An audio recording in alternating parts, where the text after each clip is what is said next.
পিরোজপুর জেলার নাজিরপুর উপজেলার কালীগঙ্গা নদীতে ঐতিহ্যবাহী নৌকা বাইচ প্রতিযোগিতা অনুষ্ঠিত হয়েছে। বুধবার বিকেলে নাজিরপুর উপজেলার শাঁখারীকাঠি ইউনিয়নের শাঁখারীকাঠি গ্রাম সংলগ্ন কালীগঙ্গা নদীতে নৌকা বাইচ প্রতিযোগিতায় মেতে ওঠে এলাকার বাসিন্দারা। গ্রাম বাংলার লোকজ ঐতিহ্য নৌকা বাইচ প্রতিযোগিতা দেখতে কালীগঙ্গা নদীর দুপারে হাজার হাজার উৎসবমুখর মানুষের ঢল নামে।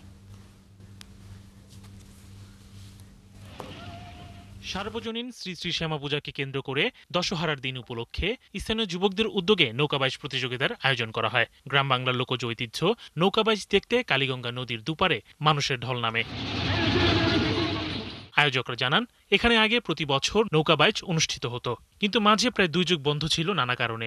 এবছর উপজেলার প্রশাসন ও বিএনপির সার্বিক সহযোগিতায় এই আয়োজন করা হয়। দীর্ঘ এই 17 বছর আমাদের এই অঞ্চলে কোনো উৎসব মুখর পরিবেশ আমরা দেখিনি।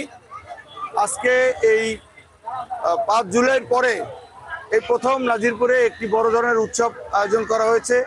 এই উৎসবে মানুষ খুবই আনন্দিত, আমরাও আনন্দিত।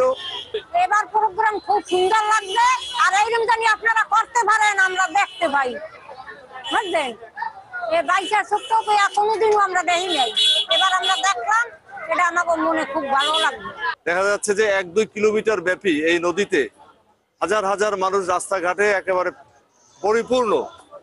এই সাংস্কৃতিক যে বিষয়টা, এটা আমরা এটারে চলমান রাখতে চাই। নৌকা বাইচে 8টি বাইচের নৌকা অংশগ্রহণ করে। পাশাপাশি শতাধিক ট্রলার ও নৌকা নিয়ে কয়েকশো দর্শনার্থী নদীতে বাইচের সঙ্গে অংশ নেন। এ সময় কালীগঙ্গা নদী ও এর দুই পারে উৎসব মুখর পরিবেশ বিরাজ করে। ধর্মবর্ণ নির্বিশেষে সবাই এক ভিন্ন উৎসবে মিলিত হন।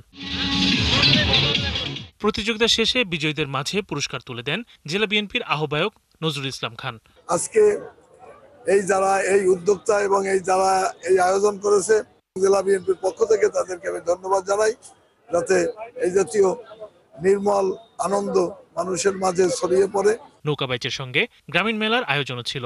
মেলায় হাওয়াই মিঠা, মাটির তৈরি পুতুল, খেলনার দোকান ও পিঠাপুলির পসরা বসে। শরীফ আজাদ প্রীতম, ৭১।